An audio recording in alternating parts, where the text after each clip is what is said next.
welcome back to The Short Game, a show about short video games, games that respect your time. I am Raygan Kelly, and I am joined this week by all of my awesome co-hosts. Nate Heininger. Laura Nash. And Shane Kelly. And this is episode 200. We did it. Yay. We're here. 200. I hope you're playing some celebration music underneath us. Brr, brr, brr. We've done it. Every podcaster's dream. 200 episodes. This is the big one. The end of the show. We finally completed it. When we started this show 5 years ago, I said 200 and that's it. And we have an announcement to make. This is the last episode. Now that we have our Patreon going and we're rich, Then we're done. we're retiring the show. Exactly. There are no more short games. We're done. We are done. I am so excited that this is episode 200 of The Short Game. I have to say that, we started this show back in April of 2014. And that seems like a hopelessly remote, distant past now, doesn't it? Like, I can't even imagine what I was... Like, I was a whole different person in 2014. The world made sense back then.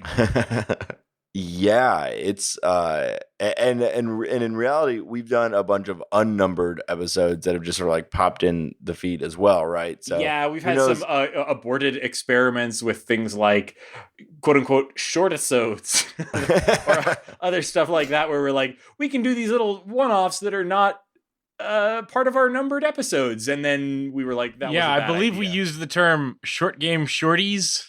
No, we've used a few. That was Shane. That was internal only, please. Oh, But yeah, like it's been a while, guys. We've been recording this show for many years now, and we're officially at 200 mainline numbered episodes. Yeah, and I invited myself around episode 14. So I was gonna say we're gonna get to the biggest change on the show, and the biggest improvement on the show, of course, would be Laura being on the show. Oh, I should have been July. Like you can't. That's not like a long-term improvement. It took years for us to figure out that we needed Laura. No, it was what we were like. Yeah, you guessed it on It what took like episode, 3 months, and then I just kept showing up until you guys just made me permanent because I kept inviting myself back. We do record out in an open park, and you just kept walking up to it and just hopping onto every episode that we had. So at some point, we just had to be like, okay, well, we should have put up a fence, but we didn't. She keeps arriving in St. Louis uninvited. if you go back and listen to the early episodes, it's very clear that we were recording in an open park. Yeah, it sounded really bad. That is actually one of the reasons that we are recording this episode today. Our very first episode of the show, way back in April 2014, was on the game Gone Home, which at the time was about 1 year old. And, it was already pretty obvious that it was going to be this, incredibly influential thing. We are going to talk today again about Gone Home.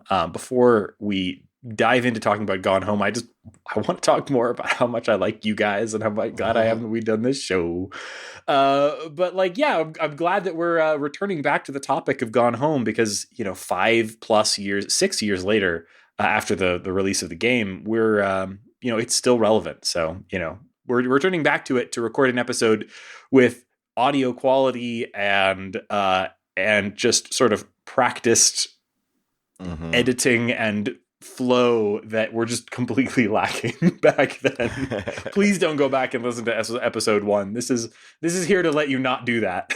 I don't think they can. It's not. We've rendered it unavailable. So unless someone has like an iPod Touch out there somewhere that they downloaded the episode on, no, they're all available. If you go to our website, theshortgame.net, all of our past episodes are there. Our CMS, basically the WordPress setup that we use to release episodes, only puts 150 back episodes into the actual feed. So that's why you can't scroll back in your podcast app and listen to episode 1. And thank God. You mean we have, at this point, over 50 The Short Game The Lost Tapes? Yes. Some of them which we re-released. Yep. Well, yeah, I mean, that's the mindset behind a lot of our re-release stuff is because it's not easily accessible because, frankly, 2019 who's going to a website to download an MP3 podcast file. Yeah, I would love to look at the download counts on that. And hey, if you're out there and you have, that's awesome, thank you. But I have to imagine it's happened very few times. Probably so.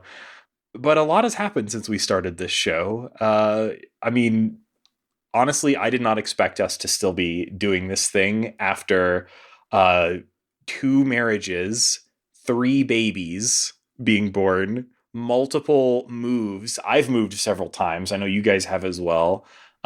Changing jobs, all kinds of changes in circumstances. So if you count this podcast as a job, which, lowest paying job I've ever had in my life. The hourly rate. Actually, I was going to say the hourly rate's the worst, but I've done some theater stuff. It's worse. Most rewarding, though. Absolutely. Yes. But if you were to count this as a job, this is the longest I've ever had a job. I've loved doing this show with you guys over the course of the several years that we've been doing it and all 200 episodes. So thank you, all of you. Yeah, this has been an absolute pleasure. And if you, speaking of like the hourly, if you really think about it, if you think of the cost of the games, I probably would have bought the majority of these games anyway, but maybe not. If you got, we're like negative hourly rate to produce. Oh yeah. Massive. Yeah, but that's not the point, right? And actually, that had me. It better not be the point, or we all have some serious life choices. Are you trying to guilt trip our patrons, guys? You know how much we spend on this thing? Yeah, but that actually leads me into what I wanted to give you an opportunity, Raygan, to talk about, to answer is, I think if anyone who listens to the show obviously knows, like, Raygan's on virtually every episode.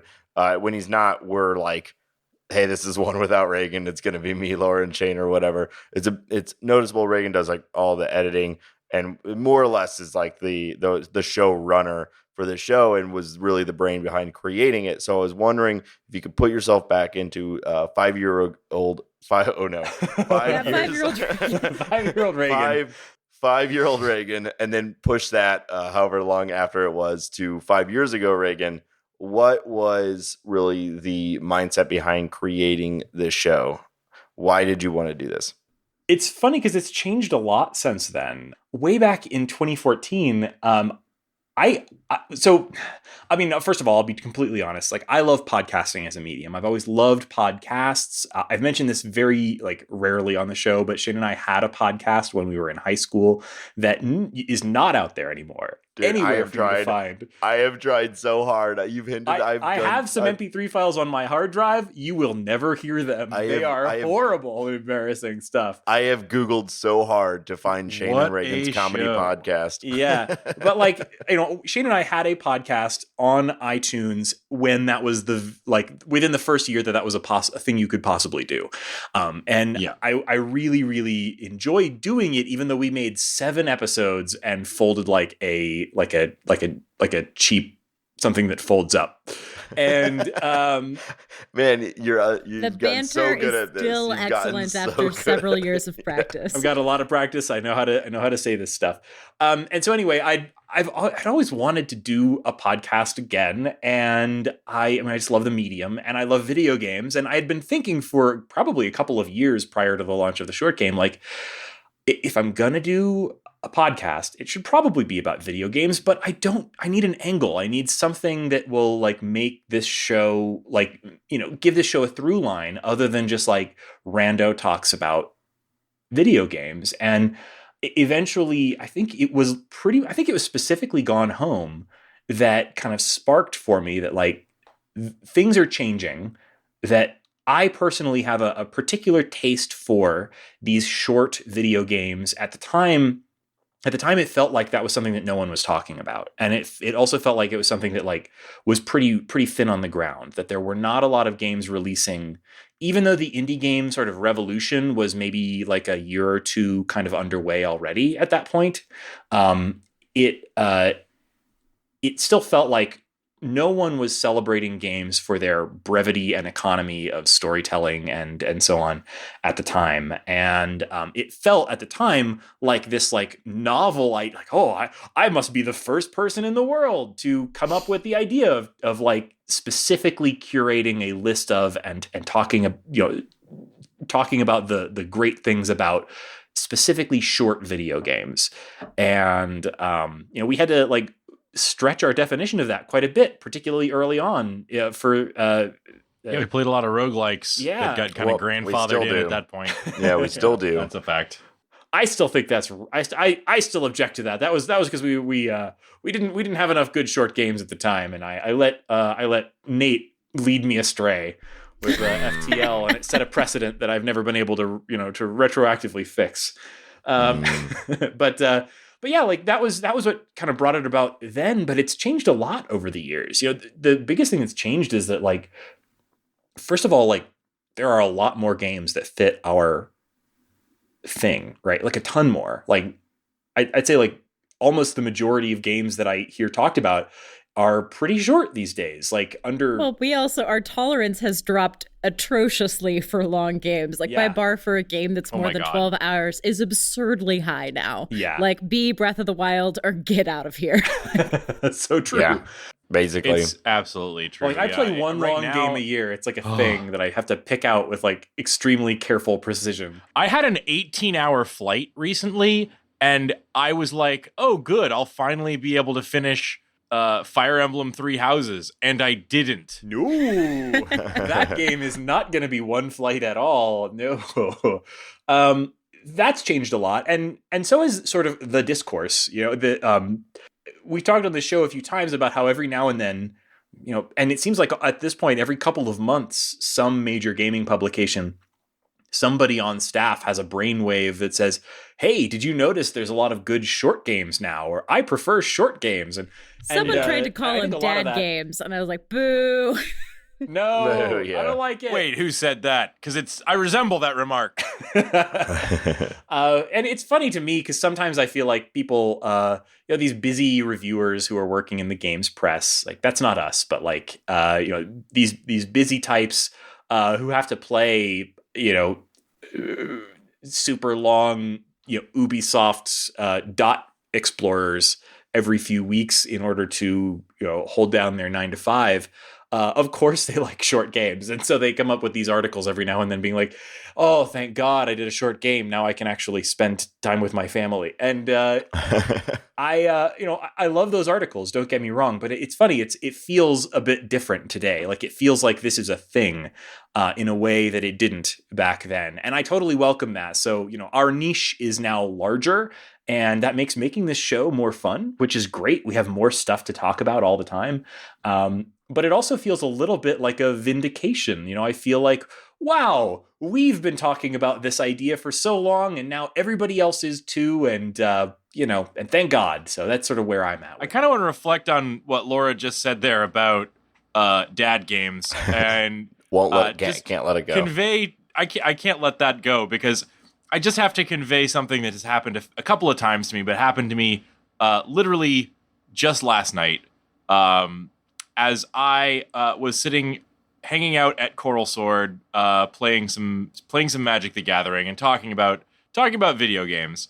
And I sat down across the table playing some Commander with this guy, and over the course of this game, I found out that we had very different opinions on video games, and I found out also that he's 20 years old, and I instantly crumbled into a skeleton.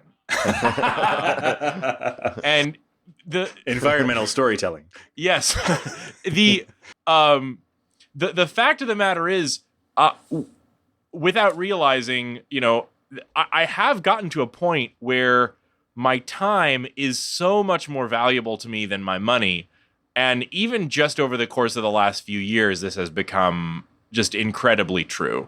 And so I think the fact that we have been kind of practicing finding and like discerning the best quality of experience in video games over the last few years has kept me playing video games through a period in my life that otherwise I almost certainly would have given them up, because having a kid has reduced my like available gaming time so drastically. And you know, I have other hobbies. Raygan, you're much more of a video game, and always have been much more of a video game fan than I am. I've always been much more of a tabletop game lover. And being able to maintain both of those as elements of kind of like my gaming life has, I really say it comes down to the fact that I have you guys here as part of this Games Club podcast, that focuses on just filling the like barest minimum of the cracks in the sidewalk of my life with cool gaming experiences. It's great. And I'll say the same has been for me. I have seen the terrified look in a boss's eyes when I said I have a podcast, and they say video game podcast, and they're thinking, oh no, she's going to never show up to work. She's going to be playing. I was like, no, short. And the joke, you guys say games that respect your time. The tagline I used at work was, oh no, these are games that I will keep my job and still get to play once a week. And then they laugh, and then they never download the podcast, or they do. Hello, if you're listening, and I used to work for you. It's just a very funny way to talk about it work. And honestly, it's made me talk about games more with non-gamers, which is what's really changed. I think I used to be very shy about recommending games because there was such a barrier to entry. It's much easier to talk about a game that is 5-10 hours with a friend who you know doesn't normally play a game. So I think I've been much more upfront about the fact that I played games, even though I've worked in the past in games and it's always been part of my life. I generally didn't suggest it as a, recommendation of the week to my friends as much. So that's been a big change in how I think the podcast has helped me for the better. Yeah. And Raygan, you talk about like sort of the evolving landscape of video games and how things have changed so much. And so that is why I'm excited. I think you're absolutely right. I'm excited today to talk about Goose Home. Goose Home. The new game. I'm really excited to be able to play that. That joke is only going to last for this moment in time. It's incredibly dated already. Yeah, I know. So can you put this out tomorrow? I'm a big fan of Gone Honk. Yeah. Yeah, nice. So put this out tomorrow, or that joke is going to fall Untitled flat. House game. Yes. And Shane, you talked about the sort of like dollars. Time is more valuable than money. And I I'm sorry. I thought you were talking about dollars, Raygan, and my original podcast. Now you know how to find it. No, you can't. It's literally not online anymore. It was called Dollars Dog of Privilege. I think I've seen Privilege. Another clue. I thought this was a video project.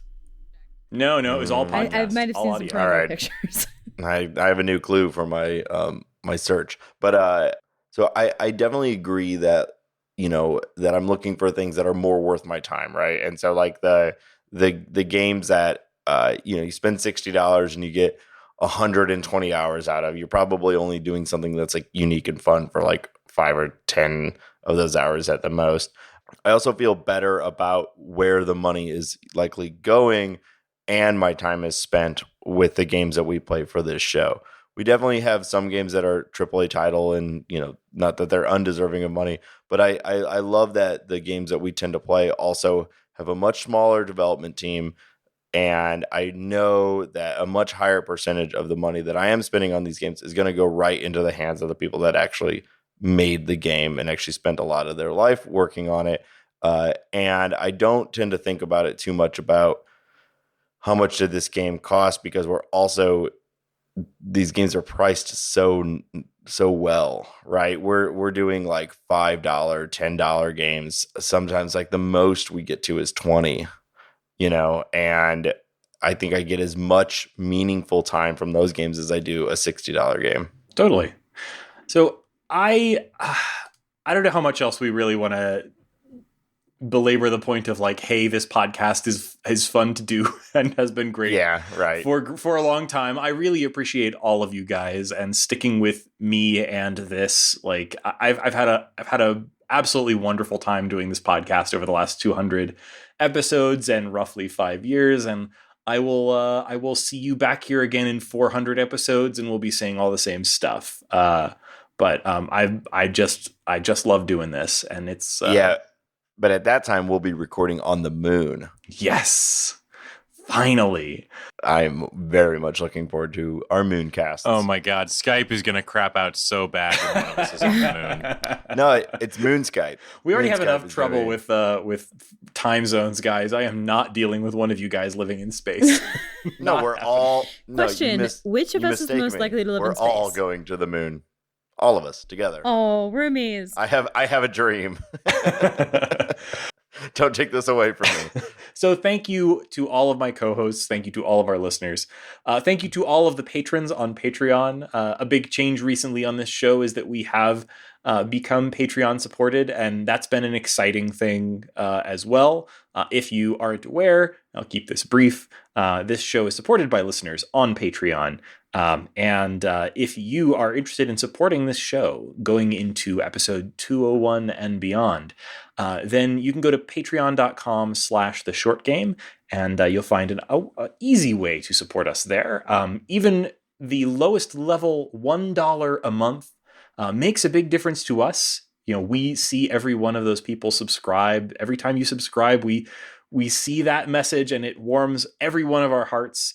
And also, you get an invite to our Discord, which has been probably my favorite thing about doing the show lately. We have opened up our Discord, which is where we always have had a chat where we plan episodes, but now that we've opened that up to other folks, it's been a wonderful community. So we're having a really wonderful time there talking about the games that we're playing. Right now, we're talking a lot about IF Comp, which is currently ongoing and we'll be returning to talk more about in our next episode. IF Comp is a big thing for us every year, and it's been great to have folks to chat about it with, other than just my wonderful co-hosts.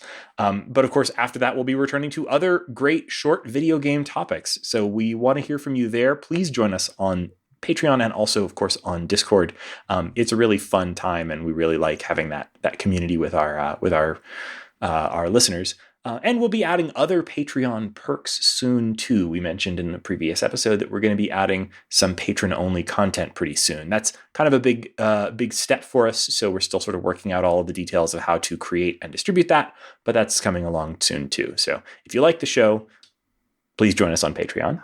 I can't wait to release some private content for our short game patrons. Just you wait. Just gonna be us, just our patrons. It's that sounds like a threat. It sounds like it's gonna be really I think sexy. we're trying to be sexy, but it come off a little bit threatening. I started saying it, and then I saw Laura's face, and I got so uncomfortable, and I just stopped, and it went off. So leave it in. No, that's nothing like audio. The people have to imagine the facial expression I was possibly making during that sentence. I think we're all picturing it. We're all good. Mm-hmm. So, before we dive into talking about the specifics of Gone Home, let's talk a little bit about why we're making this our episode 200. I mean, obviously episode 200 is a big milestone. We could talk about anything. We've already spent 20 minutes talking about how great we are and how much we love our show. But let's do another 20. We could do another 20. We really could. But why go back to talk about Gone Home? Besides the fact that the audio sucked. Obviously, it was our first episode, so why not come full circle for this, our last episode? For me personally, I'm really excited because I've never played Gone Home, because we kept threatening to do it for milestone episodes and then not doing it. And so I just never played it, waiting for the magic milestone episode. So for me, why Gone Home episode 200, finally filling in a shameful gap in my game history. But you guys probably have better reasons for that. Oh, not better than that. That's actually great. You'd never played it before. I had played it, but I hadn't played it again since we covered it on the show. I'd thought about it many, many times because it's a kind of game that comes up a lot in conversation. And, I've thought about Gone Home probably hundreds of times. It's in the canon of game history at this point, and it's a very quick one to patch if you haven't played. It's about 2 hours.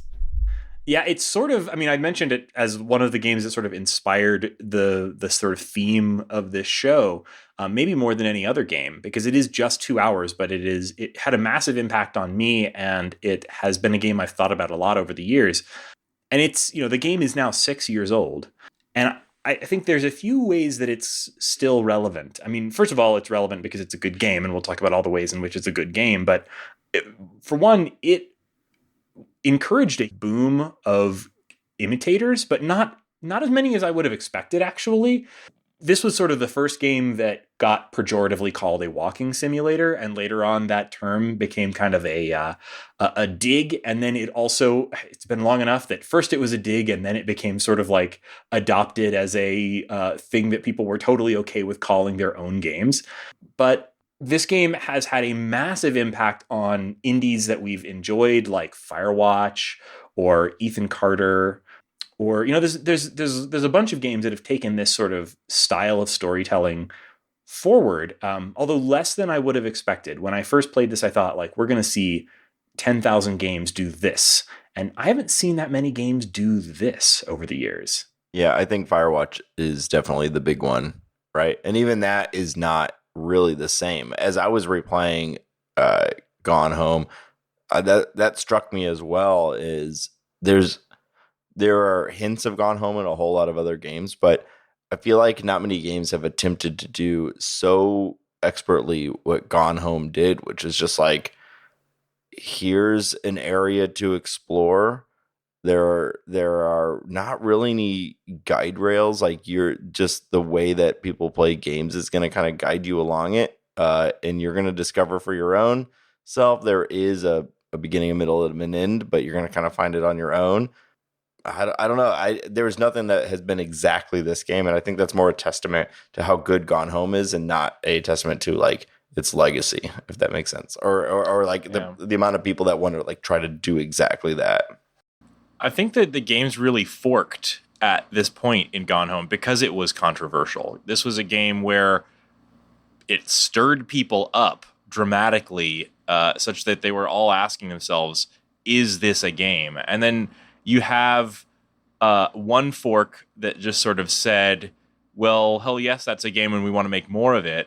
And that led to games like, I don't know, Virginia, where they really steer into it, or Everybody's Gone to the Rapture, on the side of like just sort of pulling into, like, sure, exploring a space is a game activity. Exploring a space that tells a story is a great way to tell that story. And then you have other games that kind of steer out of it, that like say, okay, well, maybe that's too far. Maybe we need to pull back. And there are lots and lots of games that take this sort of style and say, well, maybe we want to pull back a little bit to the things that inspired this, like a BioShock. And maybe there's a middle ground there where we can tell our story, but also present a play mechanic that's going to allow people to keep their trigger fingers and X buttons on their controllers busy while they digest our story. So I think this was kind of an inflection point. So with all this talk about environmental storytelling, it's funny that narrative design has become kind of the thrust point. It's been so many people talking about dialogue, talking about writing, and it's not to say that this game doesn't have writing. There's plenty of it, but I recently went to go see Marie Fulston, who did the video game exhibition at Victoria and Albert, talk about curating the museum and how she like put together the floor plan, and like, did she think it was more important to show a video of hands versus someone playing there live versus someone like looking at a piece of paper. And it's those kind of decisions that were made in this game, and those are decisions that video game creators are practiced in. They're more practiced in dialogue, they're more practiced in theater and video and other mediums that are more like video games. So I found it really interesting, having just gone to that talk, which I can link to in the show notes at the NYU Game Center. Just it seems like a muscle that's not practiced that often, to be honest. I mean, yeah, you can pick up a Dr. Jitters can, and if there's a Dr. Jitters can plushie, I want to own that plushie. Like I very much want like a secret coin bank that is Dr. Jitters can, even though it added nothing to the story per se.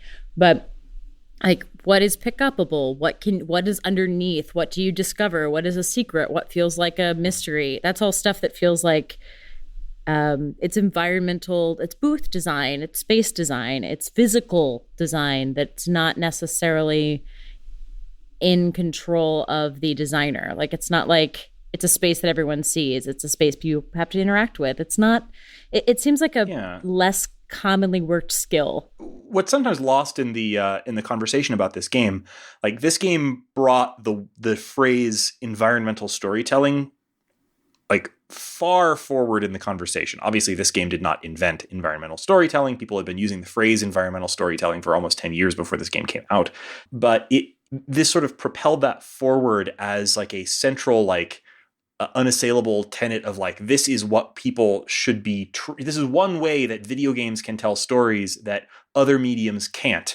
And really sort of brought that to the center of the game's narrative conversation. But I think what's sort of lost in that conversation is how sort of important game level design is to this game. Like this game came from, Steve Gaynor came off of making BioShock 2 and the DLC for that, the Minerva's Den DLC, which was, it was BioShock. It was more BioShock, but it had great level design and told a story in a way that isn't too dissimilar from the way that stories were told here. And then he, did more level design on BioShock Infinite, which, for all its faults, does have great level design in places. And then he brought that really expert level design and applied it to this domestic setting.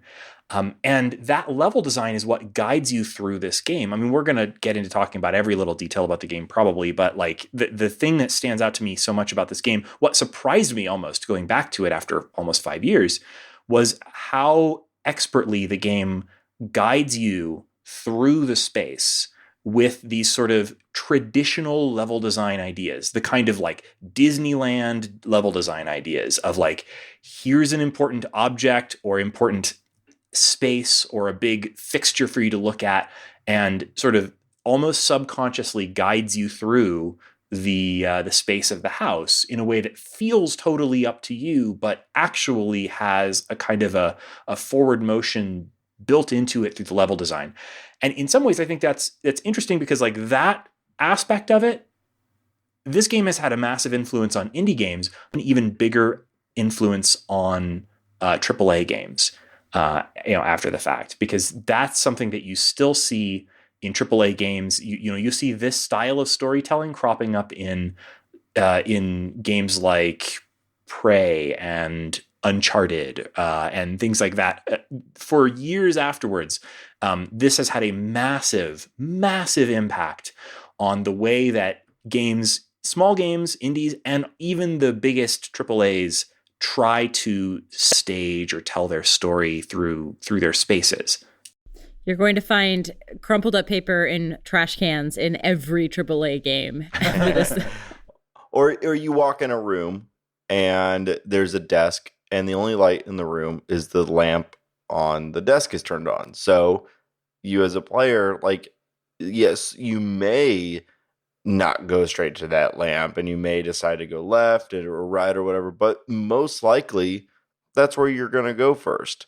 And the genius of this game is that like they play off of, well, there's a lot of genius things about this game, but one of the big things I think to Raygan's point is like they play off of that so well. It's just like, yeah, I think most people are going to identify this thing and they're going to go this way and they're going to guide themselves through the game in a way that we want them to. But even if they stray off the path, it's not going to be a huge deal because we've thought about all the different ways that someone could go. But they're probably going to follow this path because we've set up all these like natural markers, like a turned on light, a TV that's been left on, things like that just sort of you're incentivized just because that's how people are. Oh, I walk in this room, this TV's on. I'm going to go look at that TV. I'm probably not going to go to the corner until I've looked at what's sitting on the turned on TV. You don't just have a coat hanging in the closet. When you go in the closet, the coat hanging at the center of the closet has an ID badge pinned to it from one of the characters that tells you their job, and their photo on the badge tells you how they feel about their job. The design in this game is about drawing your eye to the art and the details, and then having those details feed directly back into the story and the characters. And I've played plenty of games where there's too much happening, where people aren't drawing their... I mean, think of any overstuffed movie where they're like, every single frame is telling you something. You're like, yep, yes, but like, what am I supposed to be looking at? Where it's not quite as clear. This is very clear. And technically, there's even an achievement if you finish the game in 1 minute, which you can do. You could just run through this game once you know the kind of end game state. You can just go straight there. But the game and the person playing it knows that's almost a joke. Like, you can do it once just to say, oh, how much did I miss by just jumping to the end? Well, I don't think you would like, so I don't mean to cut you off, but like that, when you finish the game, I think that's brilliant that like, technically speaking, there's nothing stopping you from walking in and finishing this game in 1 minute.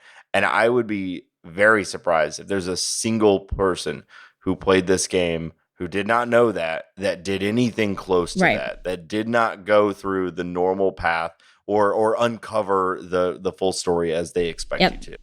So after this point, slight spoilers if you want to go in completely blind, we are going to start talking about plot points a little bit now. This episode is about a game that we've covered once already, and also is about a game that is something like 6 years old, and is a pretty important touch point in games. And so spoiler-wise, we're probably going to be a little more fast and loose with this than we would be with another game. And also, it's a game where it's very difficult to talk about some of what makes it great without talking about spoilers. So I'll say, if I could have gone back in time and not known the next thing we're going to talk about, I would have preferred to play that blind.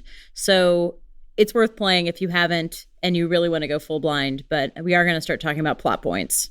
Yeah, if somehow you have never played this game and know literally zero things about it, like, for example... About the plot. So, for example, hi, Mark. Mark, if you're listening, Mark, our friend of the show, Mark Bramhill, played this game recently and told me that he oh, hi, Mark. would have played this game much earlier if he had known what type of game it was.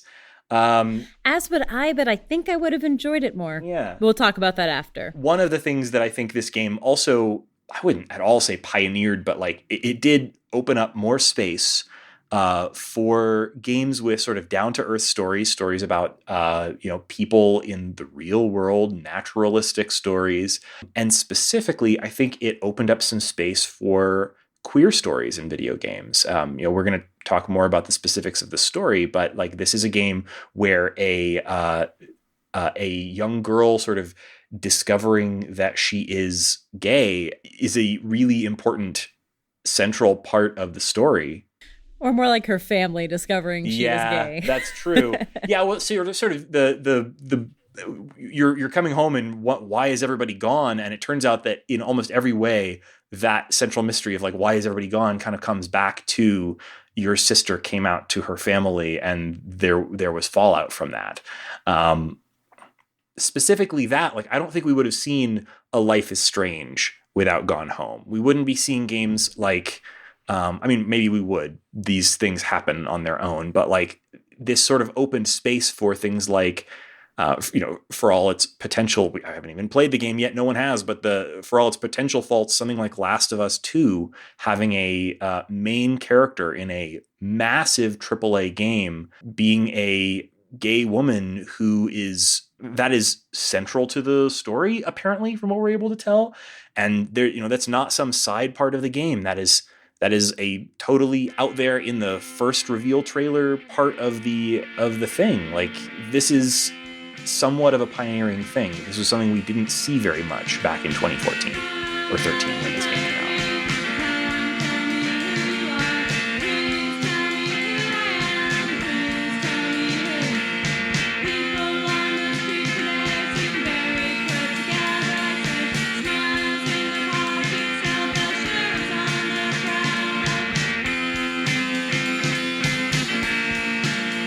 So now that we've had approximately 40 minutes of preamble, let's talk about the specifics of like what Gone Home is as a game and how it works and why it works.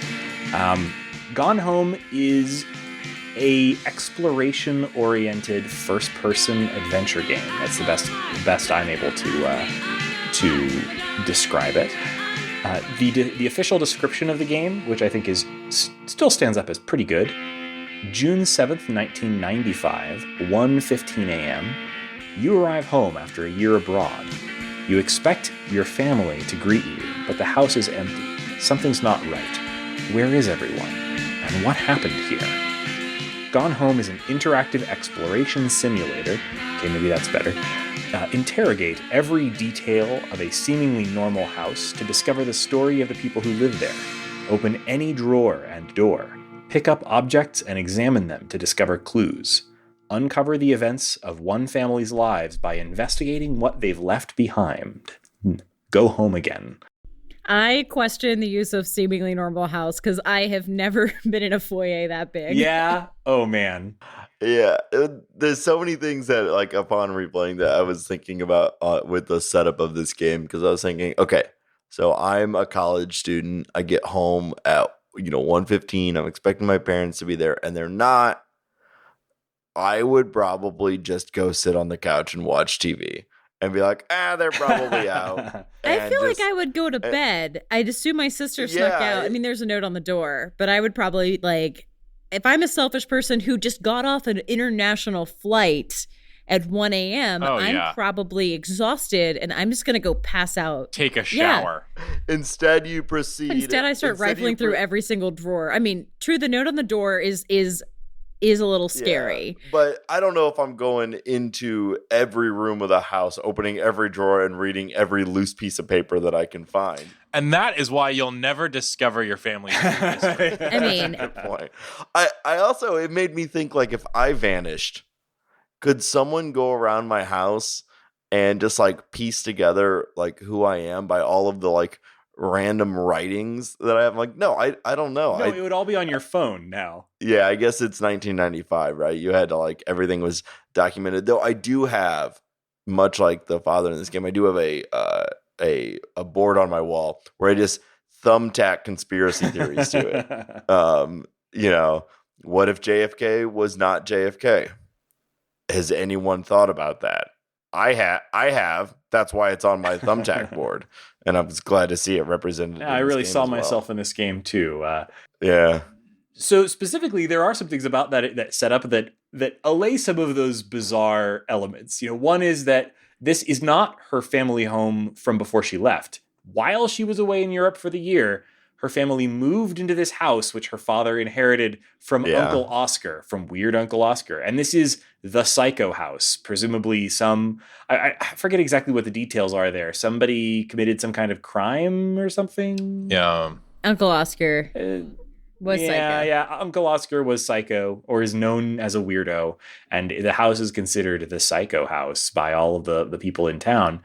And when you come home, you see this mysterious note on your door, and you're now confronted with this unfamiliar house that's dark and full of stuff, and also presumably the room where you're supposed to sleep not set up. So better stay up, I guess, until it's time. I mean, also your sister, in the vein of every dramatic teen ever, has left increasingly cryptic notes around the house for you. So which would probably keep me up if I hadn't just passed go and gone to sleep on the first available couch, which I would, because which I for sure would have. I do appreciate the elaborateness of the sisters' notes and where they're placed. Mm-hmm. So once you've had the chance to, like, you find the key underneath good old Christmas duck and you make it inside the house, the game is clearly sort of leading you. We've talked about this a little bit, but like the game has a path that it intends for you to take. First you kind of check out the west wing of the house. And then you kind of loop back through, and by exploring there, you can unlock other wings. You can unlock parts of the second floor. You can unlock the basement finally towards the end. And all the while, as you're exploring the house, you're examining every object. So this was another thing that was particularly unusual about the game at the time, is that almost every object that you can see is something that you can pick up and examine. And I'd say probably less than 10% of those things in the house are specifically related to the story. You know, you can pick up that can of the Dr. Pepper knockoff and turn it over and see the specific art assets that the team at Fulbright had to create to give you a convincing Dr. Pepper knockoff. And that doesn't have anything to do with anything. Then you know, if you're playing like me, then you drop it in the middle of the floor for presumably your mom to pick up later. Yeah, I did the same, and it was more like a strategic thing. Like, so if I pick something up and I look at it and I thought it was nothing, I would just throw it on the floor, and that would help me keep track of like where I've been and what I've looked at. But it was also like, man, I am just getting home from this trip, and I am just wrecking this place. I don't know where anyone's at, so I'm going to open every drawer and I'm going to throw everything on the ground until I find where my family And I is. loved that there is a note like, turn off the lights, you're as bad as your sister. And I was like, I have left every single light in this house on. Thank you very much. Oh yeah, everything's on, everything's open, everything's on the Yep. floor.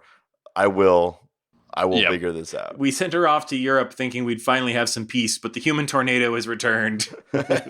Again, spoiler, your parents are going to get back and be really pissed. Yet another reason to feel bad for the mom.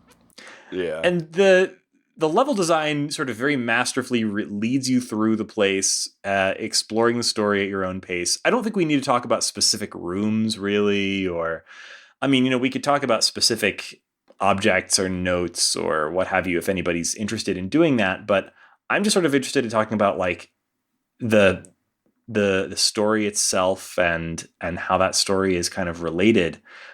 Anybody have any specific moments that you want to talk about? Any specific items or I don't know if you want to call them audio logs in this, but the sort of monologue diary entries that get read to you apparently occasionally. Anybody have anything in particular you want to call out? I definitely want to call out the 2 reproductive system worksheets.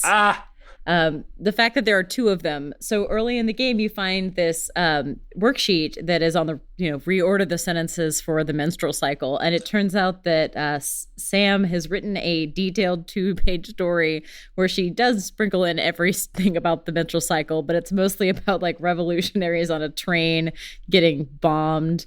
During the Holocaust, I think. During the Holocaust. They go to a concentration camp at the end.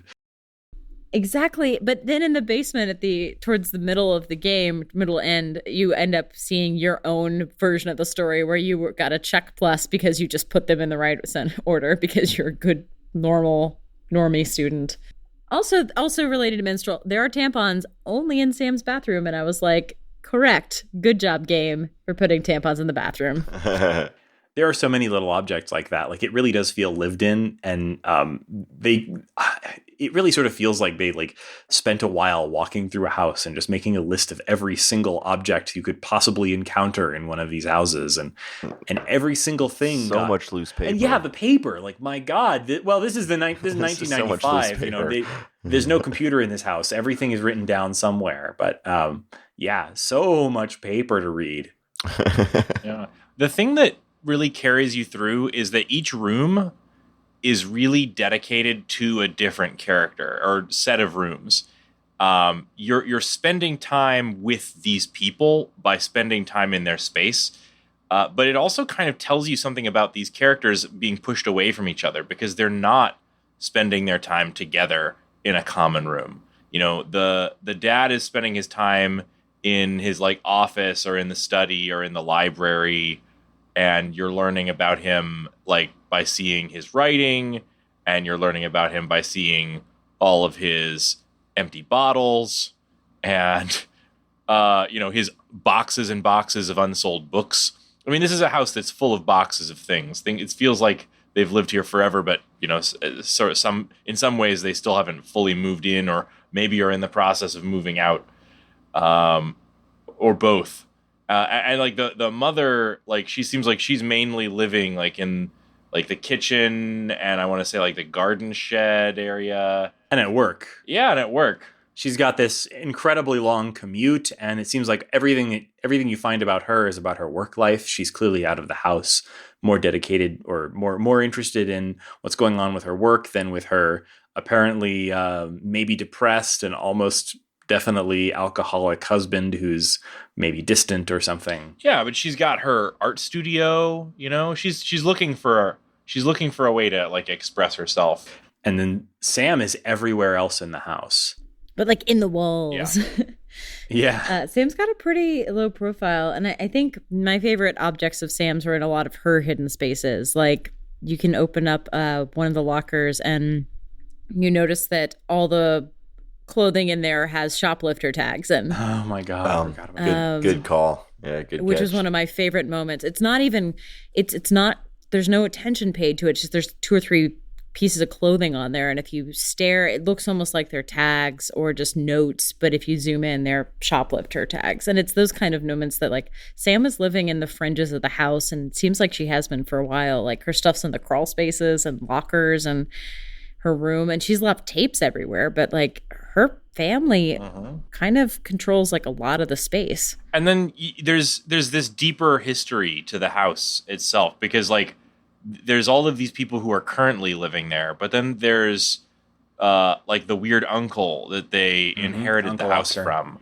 and you can learn about how he like inexplicably sold his pharmacy business at one point, and then just like moved into the house and died alone. His is probably the most there. difficult to uncover story in the whole thing. Do we want to talk about like, I mean, we don't really need to go into every detail, but do we want to talk about like the specifics of like everyone's stories and what we sort of gleaned from the objects we found or how we interpreted them? We could start with Uncle Oscar if we want. His is the hardest story to uncover. Because it's sort of buried deeply, right? You know, you only really find anything related. There's like the kind of semi-public story for him, and then the more or less hidden story for him. And Which is presumable if you get that safe open, right? Exactly, yeah. So like the more or less public story for him is like he quit his job at the pharmacy maybe because he was addicted to opiates, and that is like. There's a letter that you find that says like, you know, he's trying to get away from temptation there.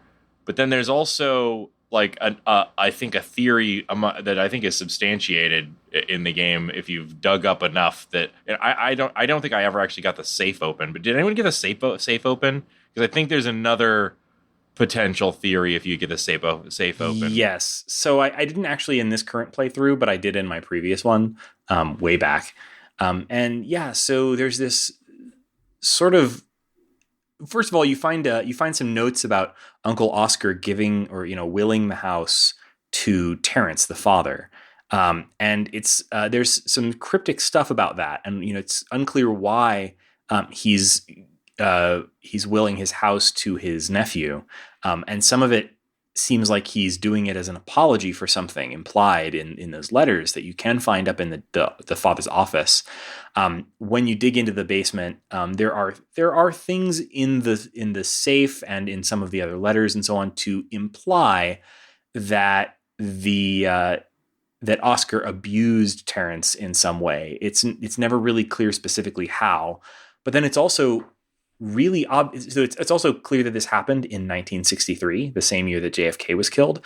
And it seems like that had a massive, weird impact on Terrence, which you can kind of see in the fiction that he writes. So a lot of his work is about going back in time to 1963 to rescue President John F. Kennedy. Or, you know, do other, so this idea of like traveling back to the past, specifically to the year that he was apparently like 12 years old and was abused, is very important in his mind. And it also mentions it sometimes when like he's kind of a washed up author. He wrote 2 books, but they didn't sell particularly well. And he's making his living writing like stereo reviews. And you can find a letter from his publisher who publishes the Stereo Review magazine saying that, you know, he's spending too much time in his reviews going on these lengthy tangents about a sort of idealized childhood. You know, so you get the sense that Oscar abused Terrence and then became a recluse afterwards. I think this was discovered and sort of died alone, and as some sort of penance willed his house to Terrence. Terrence has inexplicably moved into this house where he presumably was abused as a child by previously owned by his abuser. I don't know what his thoughts are there exactly, but he's moved back into this place, and that seems to have begun a downward spiral for him, where he was drinking and despondent. We learn there's a sort of an uptick, like there's things seem to be getting better for almost everyone involved by the time the game sort of closes out. But it seems like this sort of dark story for both dead Uncle Oscar and living on Terrence. They also do just sort of like the evolution of what you learn. At least in my most recent playthrough, one of the first notes I found was a friend of the way Terrence gets the job of reviewing the record players, right? He gets a letter from a friend. And it's like, hey, I know you're a big famous published author, but if you need some extra cash, here's a way to do it. So if you're interested here, let them know that I sent you and you can get this job as reviewing record players. And it's a good way to make cash, even though you're a big famous published author. And then as the game progresses, you can actually read that in like a different way, which would be the friend like knowing he needs money or something like that, and trying to still kind of boost the ego and pitch this side job not as as what it really is, which is like, hey, I know you're not making any money and you need a job, but as a way to like supplement your income as a big famous author. I would like to just put a word in here. Sometimes I like to address our listeners directly. And if any of you have work for me reviewing record players, I accept. You got to travel back in time to 1995, Shane. I'm sorry to say. Yeah. The Wire Cutter might be hiring. You could go and check that out. All I'm saying is mine's busted. This is less of a job request and more of a plea to get a new record player. Y'all got any of them working record players? Another thing that I recognized again while playing this game, and it was even more telling. So I thought back to when I was first playing it, is I kept thinking there were going to be ghosts in this game. Yep. I just kept thinking, and Laura, I'd love to hear your perspective, because I kept thinking, all right, here's the part where the ghost comes in. And then even if my second playthrough, where I knew there were no ghosts, I kept feeling maybe I just missed the ghosts and they're going to come out. And here comes the ghost. It's been a lot of time for them to update this game and patch in some ghosts. I mean, there could be ghosts now. So it's definitely making you think that, right? Did any of you guys pay for the Ghost DLC? I did not buy the Ghost DLC. Yeah. Unfortunately, that'll be the next. That'll be the 400th episode. So I knew this game was, incredibly influential environmental storytelling, exploring a house, and I knew the sister was a lesbian. Those are the two things I knew going in. It's pretty big. Those are pretty big. I mean, those are big points. But the second one, I said earlier, I wish I didn't know that, because knowing how critically acclaimed this game was, I was pretty sure that it was not going to be as successful as it is, if it was a bury your gays stereotype. If I was running around and like this ended up being like ghosts of the dead sister, like I go find the sister dead, I go find a dead, I was like the game definitely was like, and we're full on into spoiler territory, so sorry if I completely just wrecked everybody who thought this game was about discovering a dead body, but the game makes you think it is, because they put rain, they have weird sounds, it makes it super creepy. So you feel at any moment you could hear someone coming into the house behind you, someone's gonna murder you, like your sister's gonna pop out of the woodwork, like you're gonna stumble upon a weird occult ritual. They're definitely playing with that. I wish I didn't know I wish I could have come in this blind earlier because I was not as taken in by the red herrings. I actually thought the red herrings were a lot funnier. There is a part where you come across a bathtub with like what looks like blood and then you see hair dye next to it, which I thought that was the moment when I was like, okay, they can't do a suicide in this game. This game just told me it's not a suicide game. And later on they tried to make me think it. And I was like, but you've already told me because you told me that this was a joke. You told me to trust you and this was not a suicide game. So I'm going to go with you. But that's why I knew it was going to be creepy and unsettling and I was supposed to feel anxious. But it told me to trust it. And that's why I was not worried about suicide at that point. I was thinking ghosts. I was thinking like, I don't know. I felt like I was never going to encounter another person, but like maybe there would be like a door shuts and like a weird light comes on and then there's like a new thing pointing. Like I thought the ghost might be guiding me through the house. I didn't think I was going to ever see a person or even like a ghost person. So I think that it's really interesting how that, like my preconceptions of the game married with what it was telling me because it told me people don't matter in this game. The environment does.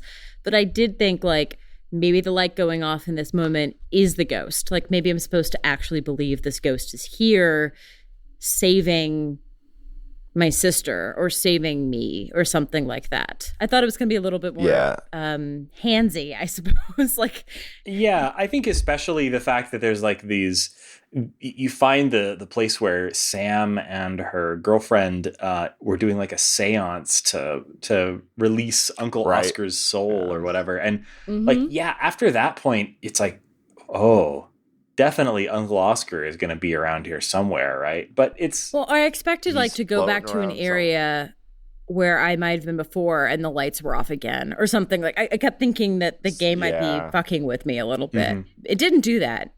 Also, they had plausible deniability because of the storm. That's another way in which this game is really smart. It constantly makes you feel like there are ghosts or there's some bigger hand at play here, but there's never any actual evidence to it. There's nothing that makes you say, oh, I bet a ghost did that.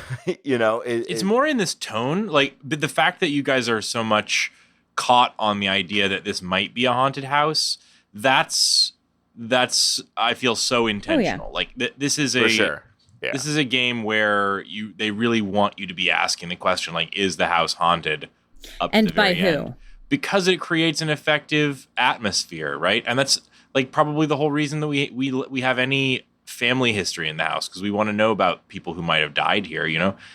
Again, when I decided it wasn't about a lesbian suicide, they also left the door open for like any of these unhappy people could be. I could have found the old decayed body of Oscar in the crawl space. Like it still left open the like scary dead body sense, even though I knew it wasn't going to be bury your gaze. I do wonder how different this game would be if it was set at like 2:00 in the afternoon and it was like a sunny day and there's just like lights coming in through all of the, light coming in through all the windows instead of every room being dark and there being thunder and lightning and you have to turn on the lights and it being a Nate, this thing. isn't Burn Notice. Like it's a mystery in a haunted house. It's not Florida. And I think that works, which you're right. It would be completely different. Like it's not a sassy mystery. It's a.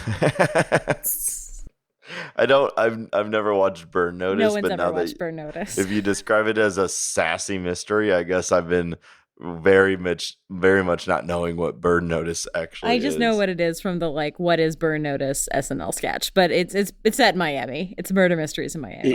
It's pretty sassy, I would say. That's about accurate. I'll confess to having watched a fair amount of Burn Notice. Yep. This podcast is actually brought to you by Burn Notice. Sponsored by Burn Notice. Yeah. They are one half of our patrons. The entire cast of Burn Notice is our patron. Thank you, Burn Notice. We talked a little bit about the uncle and father's stories. We haven't really talked about the story of the mother or of Sam herself. So the mom's story is probably the most, I'd say, minimal, I guess, in the piece. Like she doesn't get quite as much detailed backstory because she doesn't have a family history in this house. There's no... Yeah, but she's growing this life outside the house. That's true, yeah. So her story is that she is she's a like a forestry agent of some kind, like a conservation. Yeah, she's like a conservation agent, and she's seeming to be spending a lot of time at work. There's documents about her mapping out her commute to the forest where she has to go to work, and it's really long. So she's spending a lot of time away from home, and she's been spending a lot of time with Ranger Rick, who is every bit as hunky as that sounds. Flannel forest ranger. Can I give you my headcanon on this? That when she's at work, she goes by the name Delia. And she works with, and Ranger Rick is also known as Henry, and that they are the characters from Firewatch. There it is. Good headcanon. I like it. But her whole story is sort of implying that she is cheating on her husband, but that doesn't seem to actually bear out. It seems like she was more thinking about it and then doesn't. Or it's all in her head because Rick is having a wedding. So Raygan, they did go to an Earth, Wind, and Fire concert together. I did find the tickets. But there's also the letter from her friend who's like, so you went to a concert together and you said you had a good time, but nothing happened. Are you sure it's not in your head? Like, he seems to be like his girlfriend a lot. And then the calendar said he was getting married. So I assume like it's all in her head. Yeah. Seeing Earth, Wind, and Fire with another man is within the compass of my definition of cheating. Same. He also lent her a Walt Whitman book of Walt Whitman. I mean, that is a really sexy book of poems. So it is. Yeah. This guy sounds obnoxious. A little, yeah. I mean, her husband had like 20, at least 7 shot glasses that were empty and unclean. So at least he should be washing his own shot glasses. Let's be real. She's clearly thinking about or yearning for a sort of more perfect relationship. If you dig in her closet, there's a great looking fake romance novel with a firefighter out in the woods with rippling abs, and you can really see that sort of like pointing out what she's looking for. She likes woods and she likes abs. And I don't think Terrence can provide either. He's an indoor kid, staying home writing weird fiction. I can see where they're drifting apart. But he found a weird indie publisher, and they're going to go on a couples retreat, and I think it's going to be okay.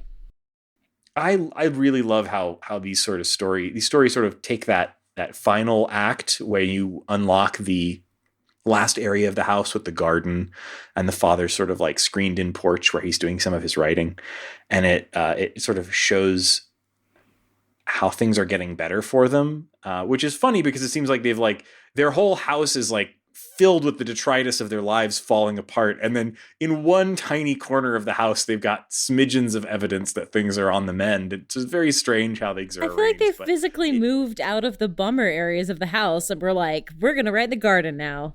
Yeah, it is sort of like that. They're spending more time in the kitchen that they're renovating and in the outdoor or semi-outdoor space, and yeah, things are looking up. God, I wish my house was big enough to fucking move out of the depressing part and into the like nice new relationship part. As I sit in my studio staring at my husband, he's sitting quietly on the bed watching Twitch. You complain about your house. Go cry me a river, Shane. Hi, Justin. I love you. Yeah, no, like I love the like space of the house. Like I wish I had crawl spaces and hidden rooms and hidden doors and everything. And man, can I stop for a second, because my house actually does kind of have those things. Like, yeah, your house is weird, dude. There's a hidden hallway in my house that is like a secret passage from one room to another. And like, if you go into the closet at the top of my staircase, you like get real thin and like edge yourself through a long closet that's maybe like 15 feet long. You can pop out next to one of the upstairs bedrooms out of a different closet. It's that's cool. Houses my house actually feels like it's badly bad. I was going to say bad game design, but it's actually just bad architecture. Well, I mean, have you found any environmental storytelling in there? If I try and go through there again, I might be the skeleton that's finds back there. This is a place where you're going to lose your child into that crawl space. Most likely.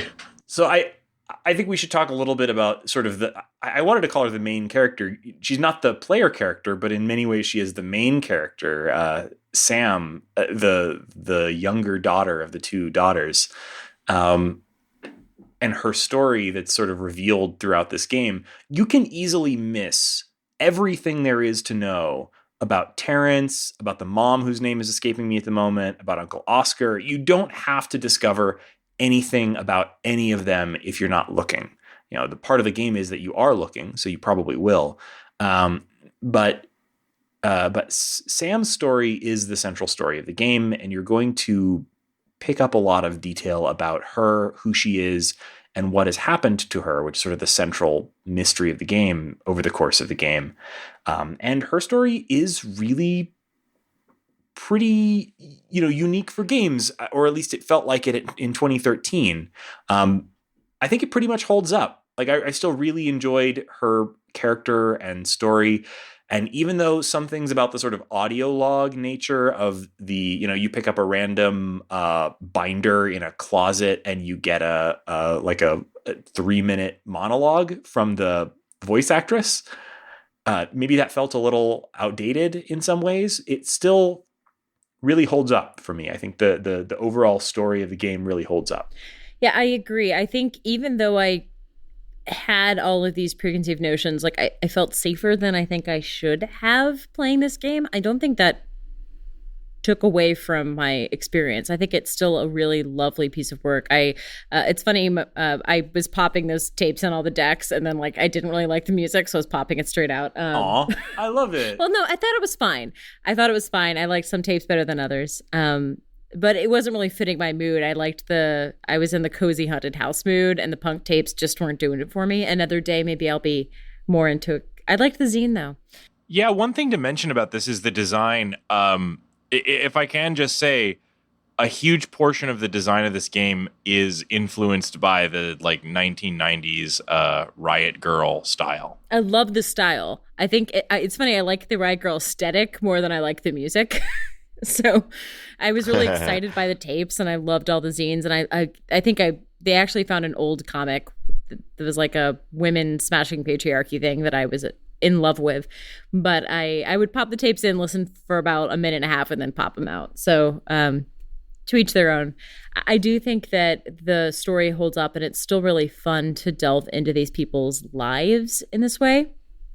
I think I was a little surprised by the secret passages and the really old school traditional house stuff. I think I've seen that in a lot of games.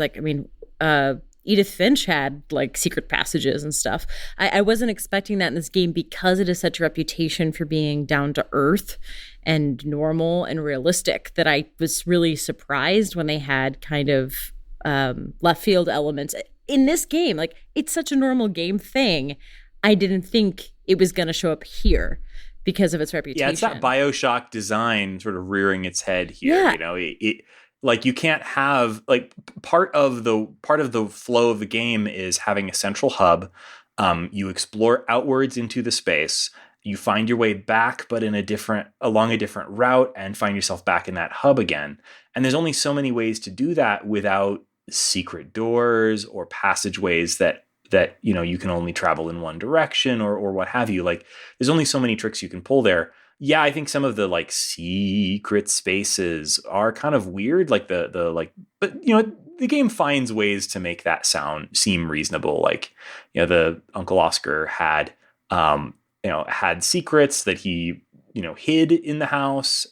There's, I think, a couple places where it implies that the house was used as part of a booze operation during Prohibition. So there's some in-game reason for there to be these very video gamey secret passages. And it's such a small quibble. I mean, I think I really did like this game, and I can see how influential it is, and it's still fun to play on its own. It's not just like an archival piece. I just wish that some of the secret door tendencies had been a little bit more elegant, because I could see the seams, I could see the gating, and I wanted it to feel really immersive. I didn't want to see the gating. I wanted it all to be Disneyland fake, where I don't know why I'm going in this direction.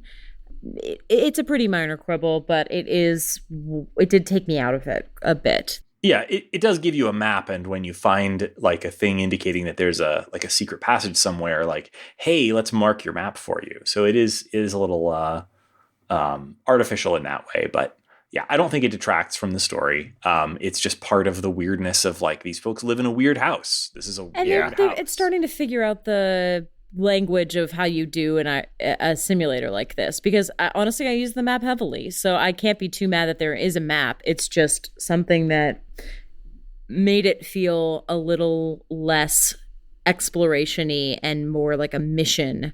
Like it took away from, I am home on my break trying to figure out what happened to my sister. If I'm like, oh, and I'm going to go down the secret passage. Haven't been here yet. Probably the key's there. Like that felt a little off. So I do think that's interesting is, there have been a variety of times where we've kind of like either made fun of or tried to poke little holes in the plot or like the concept behind the game.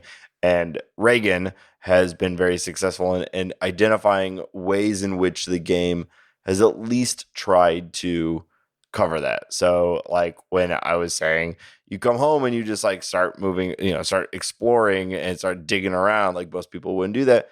But they had recently moved, so maybe this person would like go around the house. And in this case, why are these weird tunnels? Oh, well, it's an old Prohibition home, so there could be these weird tunnels. And I do think it's a testament to the writing and to the game designers that I do think they really tried to mask all of their gamey things that they had to do to make this, a seamless experience and a game.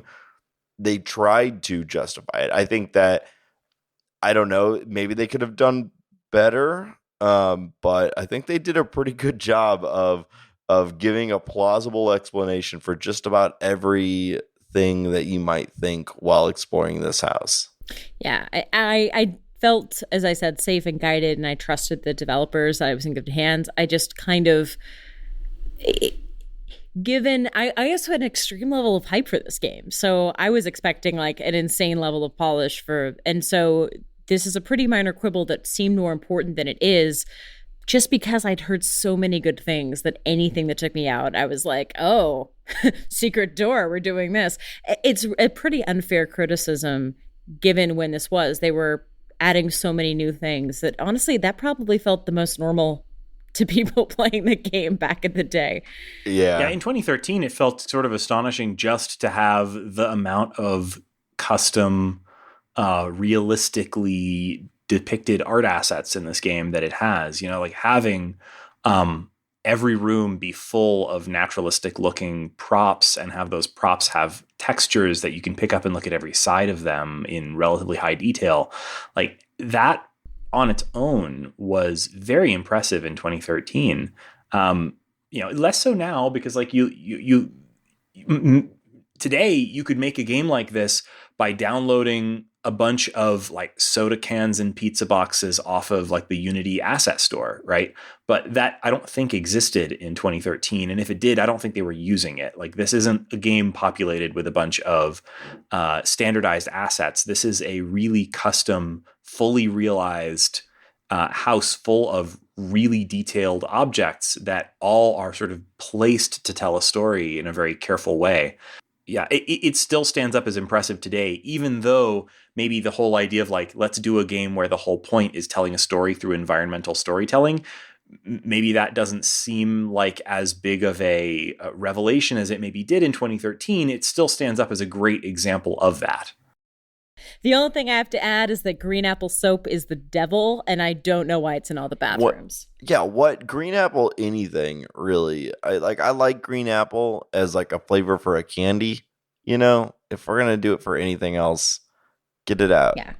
Don't. I don't want my hands to smell like Jolly Ranchers. Get that out of there. Yeah. Yeah. That's like the what, like hard candy is the one place for green apple. Anywhere else? No, not even.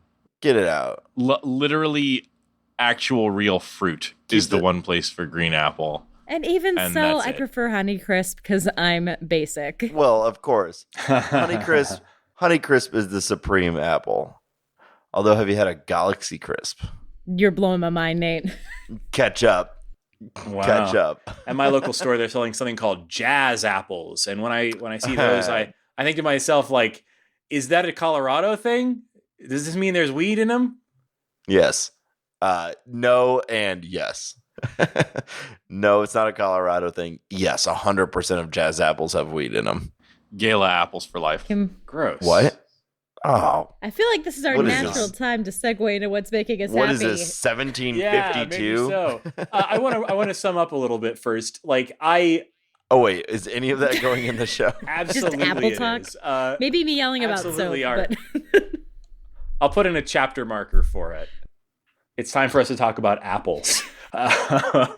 So I want to sum up a little bit. This game really does stand up. I'm glad we returned to talk about it again.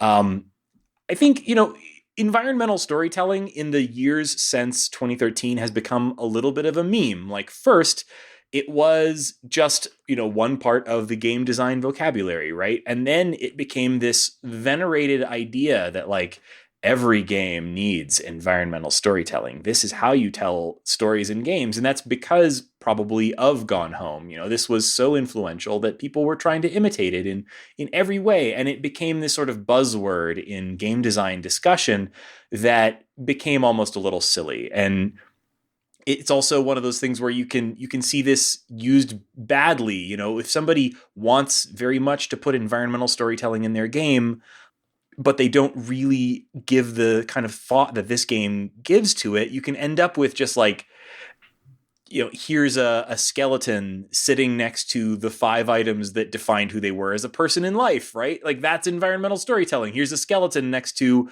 a set of dice, an empty bottle of booze, and an empty wallet. Environmental storytelling. Mhm. But like, this game reminded me that, like, environmental storytelling is not a joke or a meme. It can be done incredibly well. It can be a central part of, like, it can, in this case, be the central thing that this video game does and really carry that experience really well. And, it's good to be reminded of that. It's good to go back to this game that had such a massive influence and see, like, this is continuing to have a huge impact even today. And so, yeah, I'm glad we went back and talked about it. It is pretty wild. I just kind of try, if you will, dear listener, to imagine it's October, and you've put your dollar down and you're going through a haunted house. And at the end of it, you find yourself, what's this? Tears streaming down your face. That's this game. What? Shane, what? The house wasn't haunted. It was you. your family. Yeah, we were was the haunted. one. Our were all family was haunted. Its residents were haunted. Could a haunted house make you cry? The answer is yes, this game. Okay. Thank you, The Shane. haunted house was inside us all My along. updated take on Gone Home. Uh-huh. Listeners, if you have thoughts on the legacy of Gone Home, what this game has influenced over the years, or the influence that it has had over your critical personal takes on video games, how does this game look to you in 6 years into the rear view? I'd love to hear about it. You could drop us a line on our website, or you can jump on our Discord. And I love talking about this game and its influence. And I still think it really holds up, but it's still interesting in ways that are worth talking about. And speaking of interesting, Nate, what's been making you happy this week? A multitude of things. So the last I was on, I was talking about baseball. It has gone well. We're deep into the playoffs now. Today, the Cardinals won the NLDS and are going to NLCS. It's very exciting. Also, today was my 4-year wedding anniversary of the 4-year anniversary of my wedding with Molly, and you can see I spent it watching a baseball game and recording this podcast with all of you. So special Sorry, thanks to Molly. So shout out to her. Those are the things that are making me happy. Well, what's making me happy this week is a real quick one. I will say that over the last really couple of weeks, my daughter, who is 9 months old, has made some huge advancements in the mobility department and is just crawling all over my house. And it's very frightful in ways, but it's also really sort of funny and exciting to watch. It's just been a real joy to like see her like tear ass from one side of the house to the other in order to come to get to the doorstop that has this, the springy door stops. She's fascinated with those right now. Every time she sees one, she will like dart out across the house and just flick it again and again and again and again and again until somebody stops her. Same. Yeah, it's adorable, and that's easily what's making me the most happy this week. So I'm sure I could tell you about some video game I'm playing or whatever else. Maybe, playing more games for IF Comp is making me happy this week. I'm looking forward to talking about more of them next week. But really what's making me most happy this week is watching a baby crawl all the hell over my house. That's awesome. I'm the beneficiary of many fine baby photos of this particular child, and listeners, I assure you, it is a cute one. I think this will be the most wholesome collective what was making us happy this week. I'm also not doing media. I'm talking about putting lights on my balcony. I've got some outdoor string lights and a smart switch, and I love yelling at Alexa to turn on my balcony lights when I come home. It looks like a little weird Pinterest balcony of my dreams, but it was really cheap. I just got little command hooks and I strung them up, and they've already been through 2 rainstorms. And honestly, it's so much nicer to look out the window and see warm glow than see like night sky, 16th-floor drop, and then the top of the Empire State Building very far away, blocked by another building. This just gives me something to look out the window at, and it's really lovely. Is your balcony big enough to go out and sit on, or? Oh, our balcony is like a fifth of the size of our apartment. It's inexplicably large. We have our 3rd floor neighbor gave us some Adirondack chairs because they were moving out. And so we hauled them upstairs. We've got 2 big kind of lounge chairs, a little table.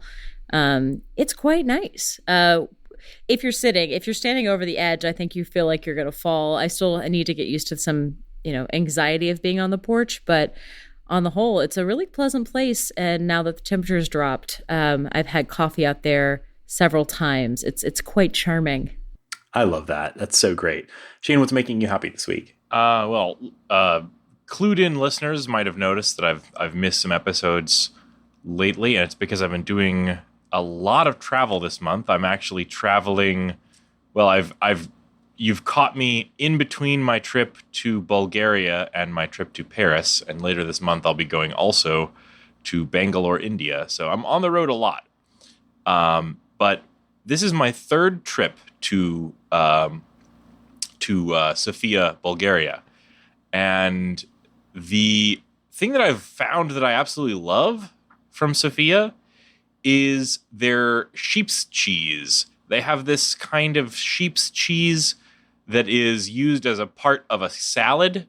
They call the shopska salad. That is which means shepherd's salad, and that is it is the national dish, I'm told, by a Bulgarian. It is the thing that it is something they have 3 meals a day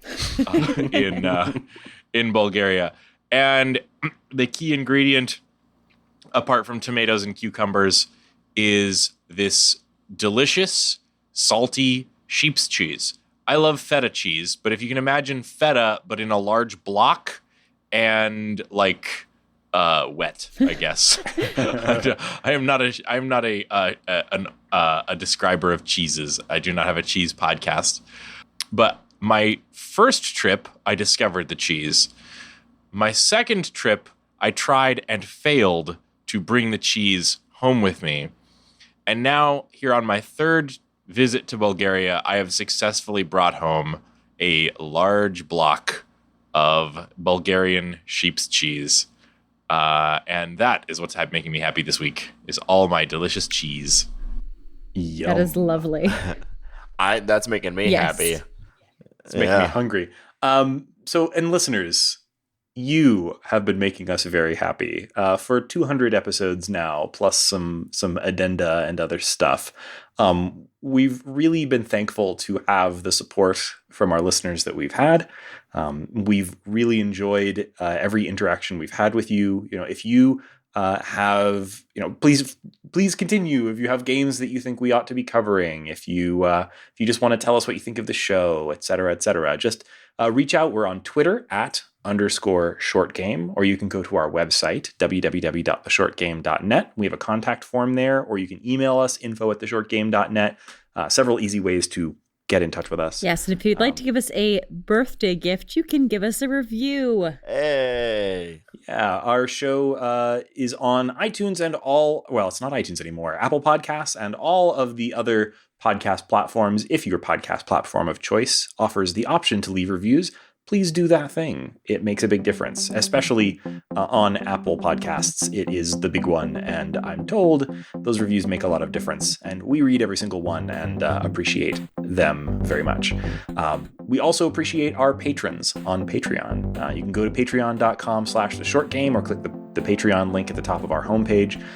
All of our patrons at $1 a month or more, which is all of our patrons, because that's what Patreon lets you do, will get an invite to our Discord, and that has been, for me, the most exciting part of doing the show lately. It's chatting with our listeners and planning episodes and getting feedback in advance and hearing from you guys about what you're playing, and we really, really enjoy that. So if you like the show, please join us there. And people say less than the price of a cup of coffee. Come on, $1 a month is less than the price of like 1/10 of a cup of coffee. So we really appreciate it. If you want to follow me on Twitter, you can find me at Raygan K. That's RAYGANK. Laura, where can people find you? You can find me on Twitter at Laura J. Nash. Nate, where can people find you? You can find me on Twitter at NateSTL. And Shane, where can people find you? I'm on Twitter at 8BitShane. And thank you for listening to this 200th episode of The Short Game. May there be 200 more, and potentially even more than that. At least. Episode 400, gone home again.